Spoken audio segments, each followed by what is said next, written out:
பாகிஸ்தான் மதம் கொண்டு தங்களை அடையாளப்படுத்திக் கொள்ளும் உலகின் இரண்டாவது பெரிய இஸ்லாமியர்கள் மக்கள் தொகை கொண்ட நாடு.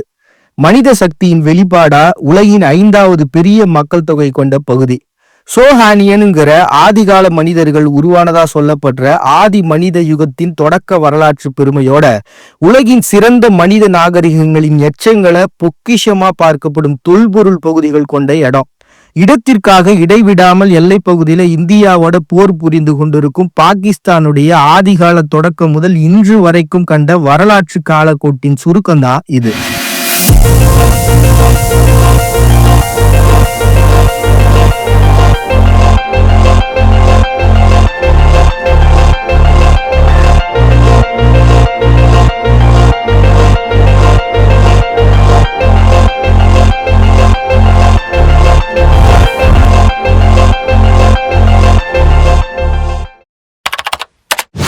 இப்ப இருக்க பாகிஸ்தான் பகுதியில சோஹன் ரிவர் அப்படிங்கிற இடத்துல நடந்த ஆராய்ச்சிகள்ல 1,25,000 வருடத்திற்கு முன்னாடி பாலியோலித்திக் பண்டைய கல்லறை யுகம்னு சொல்லப்படுற காலத்திலேயே கற்கருவிகளை கொண்டு வேட்டையாடி பழங்கள் இயற்கை பொருட்களை மட்டுமே வச்சு வாழ்ந்துகிட்டு இருந்த ஆதி காலத்து மனிதர்கள் வாழ்ந்ததற்கான சான்றுகள் இருக்கிறதா சொல்லப்படுது. ஆனா இது மொகஞ்சதாரோ ஹராப்பா நாகரிகங்களோட தொடர்புடையதுன்னு இன்னும் இது சார்ந்த விவாதங்கள் ஒரு பக்கம் நடந்துகிட்டு தான் இருக்கு. பாகிஸ்தானுடைய தொன்மையினுடைய சிறப்புல மற்றொன்றுதான் இந்த சிந்து சமவெளி நாகரிகம். மெசபட்டோமியா, எகிப்து, சீனா மாதிரியான வரலாற்றின் முக்கிய நாகரிகத்தோட தொடர்பு படுத்தப்படும் பகுதி தான் இந்த சிந்து சமவெளி நாகரிகம். கிமு 3300களிலேயே வாழ்ந்தவங்க இவங்க அப்படின்னு சொல்லி இவர்கள் சம்பந்தமான தொல்பொருள் ஆராய்ச்சிகள் மூலமா தெரிய வருது. இந்துஸ் பள்ளத்தாக்குல நிலையான நகரங்களை நவீன காலத்துக்கே ஆச்சரியப்படுத்துற அளவுக்கு கட்டுமானம், நீர்வழி வடிகால்கள்னு நகரத்தின் அமைப்பு அந்த மக்களின் வாழ்வியலினுடைய சிறப்பின் வெளிப்பாடா இருக்கு.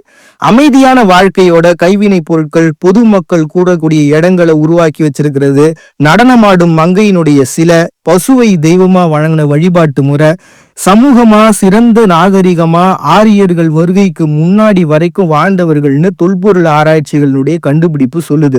மெசபட்டோமியாவோட வர்த்தகம் செஞ்ச இவங்க காலநிலை மாற்றம், இந்துஸ் நதியினுடைய ஓட்டத்தில் ஏற்பட்ட மாற்றம், பொருளாதார வீழ்ச்சி, வறட்சின்னு எந்த காரணத்தினால இந்த சமூகம் அழிஞ்சிச்சுன்னு இன்னைக்கு வரைக்கும் ஆய்வுகள் நடந்துகிட்டே தான் இருக்கு. அணைய போற தீபம் பெருசாதான் சுடர் விடுங்கிற மாதிரி சிறந்த நாகரிகத்தை காட்டிட்டு அழிந்த இவங்க சிந்து சமவெளியினுடைய எச்சங்களா ஹரப்பா, மொகஞ்சதாரோ இடங்களை எதிர்கால மக்களுக்கு கொடுத்துட்டு போயிருக்காங்க. இவங்களுக்கு முன்னாடி கிமு 7000த்துல முதல் வேளாண்மை செஞ்சு வாழ்ந்த மக்கள் மேகர்கள்ன்ற இனக்குடி மக்கள் இங்க இருக்கிறாங்க அப்படின்ற மற்றொரு சான்றும் இருக்கு. இப்படியே தொடர்ந்து பல இனக்குழுக்கள் இந்த பகுதியில வாழ்ந்துகிட்டு இருக்க வரலாற்று சுவடுகள் இருக்க கிமு 1500ல ஆரியர்கள் கராச்சி, லாகூர், பஞ்சாப் பகுதியில குடியேறி வராங்க. வேத காலம் தொடங்குது. இவங்க எந்த பகுதியில இருந்து இங்க வந்தாங்க அப்படின்றதுக்கு சரியான ஒரு விளக்கங்கள்ன்றது இல்ல. பட் இருந்தாலும் இது வரைக்கும் நடந்த ஆராய்ச்சிகள் மூலமா தெரிய வரக்கூடிய விஷயங்கள் என்னன்னா, மத்திய ஆசியாவில இருந்து ஆப்கானிஸ்தான் வழியா இடம்பெயர்ந்து வந்திருக்கலாங்கிற குறிப்பு மட்டும் முன்வைக்கிறாங்க. இவங்க வேதங்களையும் சமஸ்கிருத மொழியையும் இங்க கொண்டு வராங்க. இதன் மூலமா ஆரியர்களுடைய வாழ்வியல்ன்றது அந்த பகுதியில நிலைத்தன்மையான ஒரு வாழ்வியலா மாறுது. ரிக்வேதம், இந்து மதம், வட இந்தியாவில் நடந்த சம்பவங்களுடைய பிரதிபலிப்பு, இது எல்லாத்தினுடைய தொகுப்பையும் இவங்க விட்டுட்டு போறாங்க. இவங்களை சைரஸ் த கிரேட் அப்படிங்கிறவரு, அதாவது பாரசீக பேரரசு இவங்களை கைப்பற்றி கிமு 550ல இருந்து கிமு 330 வரைக்கும் தன்னுடைய கண்ட்ரோல்ல வச்சிருக்கிறாங்க. அதுக்கப்புறமா அலெக்சாண்டர் படையெடுத்து கிமு 323 வரைக்கும் ஆள, மௌரிய பேரரசு கிமு 183 வரைக்கும் ஆள, குஷான் பேரரசு கிபி 375 வரைக்கும் ஆள, மாற்றங்கள் இன ரீதியாகவும் மத ரீதியாகவும் பஞ்சம் இல்லாம வளர தொடங்குச்சு. அதுலயும் குறிப்பா சொல்லணும்னா இந்த குஷான் பேரரசு இவங்களுடைய காலத்துலதான் புத்த மதம் அபரிவிதமான வளர்ச்சியை பார்த்துச்சு. கந்தார ஆர்ட்டுங்கிற கிரேக்க, ரோமன், பௌத்த கலாச்சாரங்களுடைய கலப்புகள் நடக்க ஆரம்பிச்ச காலகட்டம் அது. அதை தொடர்ந்து கிபி 711ல முதல் முறையா உமைது கலிஃபேட்னு சொல்லப்படுற உமையாத் பேரரசு அவங்களுடைய ஆட்சியாளரா இருந்தவர் முகமது பின் காசிம்ங்கிறவர். இவர் தான் முதல் முறையா பாகிஸ்தான்ல இஸ்லாம கொண்டு வந்த போசர். 17 வயசுல போர் செய்ய ஆரம்பிச்சவர் சிந்து நதி பகுதியில அரசர் ராஜா தஹீர் அவங்க மேல தாக்குதல் நடத்துறாரு.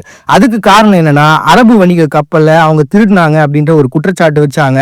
அதன் மூலமா பாதிக்கப்பட்டதுக்கு ஒரு பெரிய பதிலடியை கொடுக்கணும் தான் இவர் அங்க போர் மூலமா உள்ள வரார். அப்படி வந்தவர் மூலமா தான் மிகப்பெரிய திருப்பு முனை அப்படிங்கிறது பாகிஸ்தான் நடக்குது. இஸ்லாம் முதல் முறையாக பரவவும் ஆரம்பிக்குது. ஆனா அந்த காலகட்டத்திலையும் இந்துக்கள், புத்திசம் சார்ந்தவங்க, ஜைனர்கள் இவங்க யாருனுடைய வழிபாடையும் அவங்க தடுக்கல. அதுக்கு பிறகு முகலாயர்கள் கிபி 1526 இருந்து 1857 வரைக்கும் தங்களுடைய ஆளுமையை பாகிஸ்தான்ல செலுத்துறாங்க. சூஃபியினுடைய தத்துவங்கள், இஸ்லாமினுடைய மையங்கள் மூலமா மக்கள் அதிகப்படியா ஈர்க்கப்படுறாங்க. இஸ்லாத்தை அவங்க ஏற்க ஆரம்பிக்கிறாங்க. 1857 இருந்து 1947 வரைக்குமே பிரிட்டிஷ் தங்களுடைய ஆதிக்கத்தை அந்த பகுதியில காட்டினாங்க. இஸ்லாமுடைய கல்வி கூடங்களும் அவங்களுடைய பொருளாதாரம்னு எல்லா விதத்திலையும் ஒரு மிகப்பெரிய பின்னடைவை பிரிட்டிஷனுடைய காலகட்டத்தில் இவங்க கண்டாங்க. இப்படியே பல மாற்றங்களை சந்திக்க இஸ்லாமுக்குன்னு தனி நாடு வேணும் அப்படின்னு சொல்லி நிறைய எண்ணங்களும் கருத்தியல்களும் மக்கள் மத்தியில உலவ ஆரம்பிச்சது. இதனுடைய ஒரு மிகப்பெரிய வெளிப்பாடா முகமது அலி ஜின்னாவுடைய கருத்தியல் கோட்பாடுகளும் உருவாச்சு. முஸ்லீம் லீக் கட்சியும் உருவாச்சு. இந்தியாவோடு சேர்ந்து இருந்த பகுதி 1947 இஸ்லாம் குடியரசா மாறினாங்க. உருது, பெங்கால் பேசக்கூடிய மக்கள் அதிக எண்ணிக்கையில இருந்தாங்க. இதனால மேற்கு பாகிஸ்தான், கிழக்கு பாகிஸ்தான் சொல்லி அவங்களையும் பிரிச்சுதான் வச்சிருந்தாங்க. ஆனா அந்த பகுதியில பாகிஸ்தான் முழுமையா உருது தான் தேசிய மொழியா இருக்கணும்னு சொல்லிட்டு ஒரு கொள்கையை கொண்டு வர, இந்த மொழி ரீதியான பிரச்சனை அவங்களுக்குள்ள முரண்பாடுகளை உருவாக்க அந்த பகுதியும் வங்காளதேசம்னு 1971 இந்தியாவினுடைய ராணுவத்தின் உதவியால பிரிய ஆரம்பிச்சது. 1933 ரஹமத் அலி அப்படிங்கிறவர் தான் நவ் ஆர் நெவர் அப்படிங்கிற ஒரு கட்டுரை எழுதுறாங்க. அந்த கட்டுரையில தான் பாகிஸ்தான் அப்படின்ற பெயர் முதல் முறையா குறிப்பிடப்படுது. ஏன்னா இதுக்கு அர்த்தம் என்னன்னா புனித நிலம் அப்படின்னு அர்த்தம். இந்த பெயர் தான் முதல் முறையா அவருடைய கட்டுரையில வர, அந்த சமயத்துல தனி நாடு வேணும் கேட்க, அந்த நேரத்துல பாகிஸ்தான்ற பெயர் ஒரு முன்னிலைப்படுத்தப்பட்டு முக்கியமான நேமா மாறிச்சு. அதுதான் இன்னைக்கு பாகிஸ்தான் அப்படின்ற பெயரையும் அவங்களுக்கு கொடுத்துருக்கு. இப்படி பல பேரரசுகளுடைய கலப்புகளை பார்த்ததுக்கு அப்புறமா பாகிஸ்தான் இன்னைக்கு இஸ்லாம் 96.5%, இந்து மதம் 2.1%, கிறிஸ்துவ 1.3%, சீக்கியம், புத்தம் இன்னும் பிற மதங்கள்லாம் 0.1% மாறி இருக்கு. உருது தேசிய மொழியா இருந்தாலும் 9.2% மக்கள் மட்டும்தான் தாய்மொழியா அதை பேசிக்கிட்டு இருக்காங்க. இதை தவிர்த்து பஞ்சாபி 36.9%, பஸ்தோ 18%, சிந்தி 14%, சராஹி அப்படின்றது 12%, பலோசி அப்படிங்கிறது 3%, இப்படி கிட்டத்தட்ட 77 மொழிகள் பாகிஸ்தான்ல உலவிட்டு இருக்கு. இப்படி ஒட்டுமொத்தமா சேர்ந்து இன்னைக்கு கிட்டத்தட்ட 24.7 கோடி மக்களா பரிணமிச்சிருக்காங்க பாகிஸ்தான். அரசியலை பொறுத்த வரைக்கும் பிரிட்டிஷ்காரங்க இருந்த சமயத்துல, செகண்ட் வேர்ல்டு வார்ல நடந்த சமயத்துல உங்களுக்கு சப்போர்ட் பண்ணா உங்களுக்கு தனி நாடு கொடுப்போம் அப்படின்னு சொல்லிட்டு ஒரு உறுதியை கொடுக்குறாங்க பாகிஸ்தானுக்கு.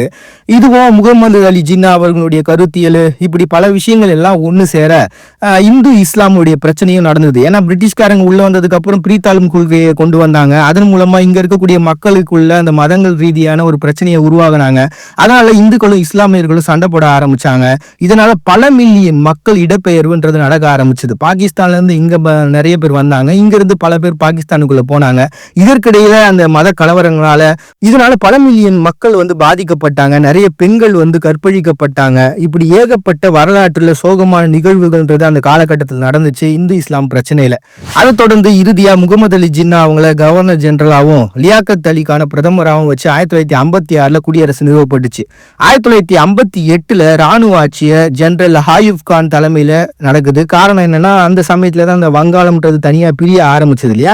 சோ அதனால இந்த ராணுவ ஆட்சி அப்படின்றது அந்த சமயத்துல நடந்துகிட்டு இருந்தது. இது 1971 வரைக்கும் நீடிச்சுது. 1973 புதிய அரசியலமைப்பு சட்டம் உருவாகுது. சுல்ஃபிகார் அலி பூட்டோ அப்படிங்கிறவங்க பிரதமர் ஆகிறாங்க. அது தொடர்ந்து 1977 மறுபடியும் ஜெனரல் ஜியா உல் ஹக் அப்படின்றவங்க ஆட்சிக்கு வராங்க. இஸ்லாமிய சட்டங்களை முழுமையா கடைபிடிக்கணும்னு சொல்லி அவங்க 1988 வரைக்குமே அந்த ஆட்சியை அவங்க கண்ட்ரோல்ல வச்சிருந்தாங்க. ஆனா இவரும் விமான விபத்துல இறந்து போறாரு. மறுபடியும் ஒரு ஜனநாயக ஆட்சின்றது பிறக்குது. 1988 ஆச்சரியம் ஊட்டுற விதமா பெனாசிர் பூட்டோ அப்படின்ற ஒரு பெண்மணி பிரதமர் ஆகிறாங்க. ஏன்னா இஸ்லாமிய நாடுகள்லயே முதல் முறையா ஒரு பெண் பிரதமர் ஆகுறதுன்றது வரலாற்றிலேயே தான் முதல் முறை. அது ஒரு மிகப்பெரிய ஆச்சரியத்தை உலக நாடுகளுக்கு ஏற்படுத்துச்சு. இவங்க யாருன்னு பாத்தீங்கன்னா இதுக்கு முன்னாடி பிரதமரா இருந்தாரு சுல்ஃபிகார் அலி பூட்டோன்றவங்க, அவங்களுடைய பெண் தான் இவங்க. சோ இவங்களுடைய காலத்துல நிறைய சீர்திருத்தங்கள் மாற்றங்கள்ன்றது உருவானாலும் இவங்க மேலேயும் 1990 ஊழல் குற்றச்சாட்டு வருது. 2007 தேர்தல் பிரச்சாரத்து அப்ப இவங்களும் கொல்லப்படுறாங்க. 1999 இருந்து 2008 வரைக்குமே பர்வேஷ் முஷரஃபினுடைய ஆட்சி நடக்குது. 2008 இருந்து 2018 வரைக்கும் நவாஸ் ஷெரீஃபினுடைய ஆட்சி நடக்குது.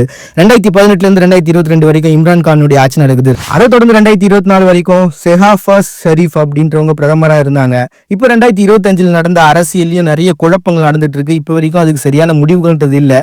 இது எல்லாத்துக்குமே காரணம் என்னன்னு பாத்தீங்கன்னா ராணுவத்தினுடைய ஆளுமை. 1958, 1977, 1999 இந்த சமயங்கள்லாம் ஏற்பட்ட ஆட்சி கவிழ்ப்பிற்கு மிகப்பெரிய முக்கிய காரணமே இந்த ராணுவத்தினுடைய ஆளுமை அங்க இருக்கிறது தான். அதே மாதிரி அரசியல் கட்சிகளுக்குள்ள ஒற்றுமை இல்லாதது, ஊழல், காஷ்மீர் பிரச்சனை, மதம் மொழி ரீதியான பிரிவினை, பஸ்தூன் பலூச் மக்களுக்கு இடையான அந்த பிரச்சனை, பொருளாதார ரீதியான ஒரு பெரிய மாறுபாடுகள், இது எல்லாமே பின்னி பிணைஞ்சுதான் இப்படி ஒரு பெரிய அரசியல் குழப்பத்தை பாகிஸ்தானுக்குள்ள கொடுத்துக்கிட்டு இருக்கு. இந்தியா பாகிஸ்தானுடைய வார் உருவானதுக்கு ஒரு பேசிக்கான ரீசன் என்னன்னு பாத்தீங்கன்னா இந்த காஷ்மீர். இந்தியா பாகிஸ்தானுடைய போர் நடக்கிறதுக்கு காரணம் காஷ்மீர் தான். இது தொடங்கின சமயம் பாத்தீங்கன்னா இந்தியாவில இருந்து பாகிஸ்தான் பிரிஞ்ச அந்த காலகட்டம் தான். அப்படி பிரிஞ்ச அந்த சமயத்துல காஷ்மீரினுடைய மன்னரா மகாராஜா ஹரி சிங்ன்றவங்க இருந்தாங்க. ஆனா அந்த பகுதியினுடைய மக்கள் தொகை அதிகமா இஸ்லாமியர்கள் தான் இருந்தாங்க. அப்ப பாகிஸ்தான் இந்த பகுதியில ஊடுருவி இது தங்களுடைய பகுதியா மாத்திக்க முயற்சி பண்ணாங்க. அந்த சமயத்துல மகாராஜா ஹரி சிங் இந்தியாவை விட்ட ஆதரவு கேட்கிறாரு. அதன் மூலமா இந்தியாவுக்கும் பாகிஸ்தானுக்கும் ஒரு வாரன்றது 1947 இருந்து 1948 வரைக்கும் நடந்துச்சு. அதை தொடர்ந்து 1965, 1971, 1999 பெரிய தாக்குதல்கள் நடந்துச்சு. காஷ்மீருக்குள்ள நிறைய தீவிரவாத இயக்கங்கள் உள்ள நுழைய ஆரம்பிச்சாங்க. 2001 நடந்த பார்லிமெண்ட் தாக்குதல், 2008 நடந்த மும்பை அட்டாக்கு, இது எல்லாமே இந்தியாவுக்கு இன்னும் கோபத்தை உருவாக்க ஆரம்பிச்சது. சமரசத்துக்கே வர முடியாத அளவுக்கு பகைன்றது தொடர்ந்து வளர்ந்துகிட்டே இருந்துச்சு. அடிக்கடி பாகிஸ்தான் ஊடுருவ முயற்சிக்கும். அதுக்கு உதாரணமா சொன்னா 2016 கூட பாத்தீங்கன்னா இந்திய முகாம்ல ஒரு பெரிய தாக்குதல் நடத்தினாங்க. 19 இந்தியர்கள் இறந்து போனாங்க. 2019 புல்வாமா தாக்குதல் நடந்துச்சு. 40 இந்திய ராணுவ வீரர்கள் கொல்லப்பட்டாங்க. அதை தொடர்ந்து ரீசெண்டா இப்ப கூட பாத்தீங்கன்னா பஹல்காம் பகுதியில தீவிரவாதிகளால 27 சுற்றுலா பயணிகள் சுட்டுக் கொல்லப்பட்டாங்க. இது ஒரு மிகப்பெரிய லெவல்ல பிரச்சனையை 2 நாடுகளுக்குள்ளேயும் ஏற்படுத்த ஆரம்பிச்சது. இதனால போருன்றது மறுபடியும் தொடர ஆரம்பிச்சது. இதுக்கு ஒரு பெரிய எதிர்ப்பு காட்டணும்னு சொல்லி ஆபரேஷன் சிந்தூர்னு இப்ப இந்தியா தாக்குதல் நடத்த ஆரம்பிச்சாங்க. இந்த பதிலடி அவங்க தொடர்ந்து கொடுக்க இது ஒரு பெரிய போர் பதட்டத்தை 2 நாடுகளையும் உருவாக்கிடுச்சு. உலக நாடுகளுடைய பார்வை இந்த பகுதியில திரும்ப அமெரிக்கா இதுல தலையிட்டு ஒரு போர் நிறுத்தத்தை கொண்டு வர முயற்சி பண்ணாங்க. அதன்படி இப்ப போர் நிறுத்தம் அப்படின்னு நடந்துட்டு இருக்கு. இந்த மோதல் சுதந்திரம் அடைஞ்ச காலத்துல இருந்து இப்ப வரைக்கும் தொடர்ந்து நடந்துகிட்டே தான் இருக்கு. இந்தியாவும் தீவிரவாதிகளை தடுக்க போராடிக்கிட்டே இருக்கு. பாகிஸ்தான் தாக்குதலுக்கு காரணம் தீவிரவாதம்னு பல சமயங்கள் பின்வாங்கிக்கிட்டும் இருக்கு. பொருளாதாரம். பாகிஸ்தானுடைய பெரிய தொழில்துறைனா டெக்ஸ்டைல்ஸ் தான். ஏற்றுமதியில 60% இவங்க டெக்ஸ்டைல்ஸ் மூலமா தான் வருமானம்ன்றது வந்துகிட்டு இருக்கு. அக்ரிகல்ச்சரை பொறுத்த வரைக்கும் பேம்பி உற்பத்தியில உலகத்திலேயே 4வது இடத்துல இருக்கிறாங்க. இதை தவிர இவங்க இந்த கஃபாஸ், அப்புறம் புல்லு, மாங்காய், இஞ்சி, கால்நடை தீவனம், இறைச்சி, கோதுமைன்னு சொல்லி அக்ரிகல்ச்சர்ல ஒரு பெரிய முன்னிலையில உற்பத்தி கொடுத்துட்டு தான் இருக்கிறாங்க. உலகினுடைய 5வது இடத்துல கால்நடை வளர்ப்புல இவங்க முதன்மையான ஒருத்தவங்களா இருந்துட்டு இருக்கிறது குறிப்பிடத்தக்க ஒண்ணு. தவிர சிமெண்ட் உற்பத்தியில இப்ப முதன்மையான ஒருத்தவங்களா மாறிட்டே வந்துட்டு இருக்காங்க. வரலாற்று சிறப்பு மிக்க பகுதிகள் இங்க இருக்கிறதுனால வருஷத்துக்கு கிட்டத்தட்ட 6 மில்லியனுக்கும் அதிகமான வெளிநாட்டு சுற்றுலா பயணிகள் இந்த பகுதிக்கு வந்துட்டு போறதுன்றது வழக்கமான ஒண்ணா இருக்கு. ஐடி துறையில ஒரு மிகப்பெரிய வளர்ச்சின்றது இப்ப நடந்துகிட்டு இருக்கு. உலகின் 42வது பெரிய பொருளாதாரமா இவங்க வாழ்ந்துட்டு இருக்காங்க.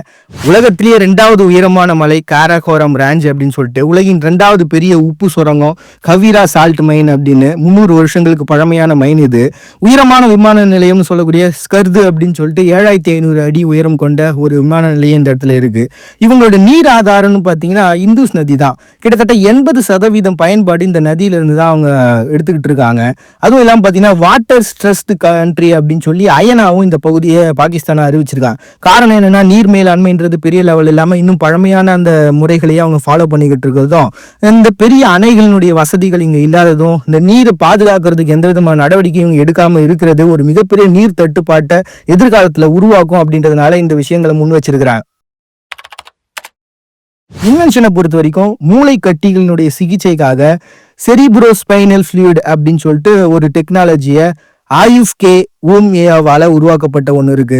அதே மாதிரி ஐசிபி அப்படின்னு சொல்லக்கூடிய இந்த மண்டையோட்ட கண்காணிப்பு கருவி அப்படின்னு சொல்ல நான் இன்வேசிவ் டெக்னாலஜி அப்படின்ற ஒண்ணு பைசல் காசிஃப் அப்படின்றவங்க உருவாக்கி இருக்காங்க. நவீன் சையத் அப்படின்றவங்க தான் உலகத்திலேயே முதல் முறையா பாத்தீங்கன்னா மூளை செல்களோட கனெக்ட் பண்ற ஒரு சிலிகான் சிப்பை கண்டுபிடிச்ச ஒரு பர்சன். இது எல்லாமே இவங்களுடைய இன்வென்ஷன்ல முக்கியமான ஒண்ணு. பொருளாதாரத்தை கட்டி எழுப்ப வேண்டிய நாடு ஆயுதங்களை கட்டமைப்பதும், அறத்தையும் அமைதியும் போதிக்க வேண்டிய ஆன்மீகம் வெறுப்பையும் பிரிவினையும் போதிப்பதும், அன்பிலேயே ஆளுமை தொடங்குகிறதுன்றத உணரும் வரையில நீரற்ற கேணியில நீர் இறைப்பது போலதான் மாற்றம் தலைமையில மட்டுமல்ல சமூகத்தாலும் தீர்மானிக்கப்படணும். போர்களும் புரட்சிகளும் மனித ஆளுமையை காட்ட அல்ல, மனித இனத்தின் தற்காப்புன்னு உணராத முரண்பட்ட சிந்தனைகள். அந்த சிந்தனைகளை உருவாக்க காரணம் மற்ற நாடுகளுடைய எண்ணமும் தான். பல முரண்பட்ட சமூக தாக்கங்களுக்குள் வாழும் பாகிஸ்தான் ஒரு ஆச்சரியம்தான்.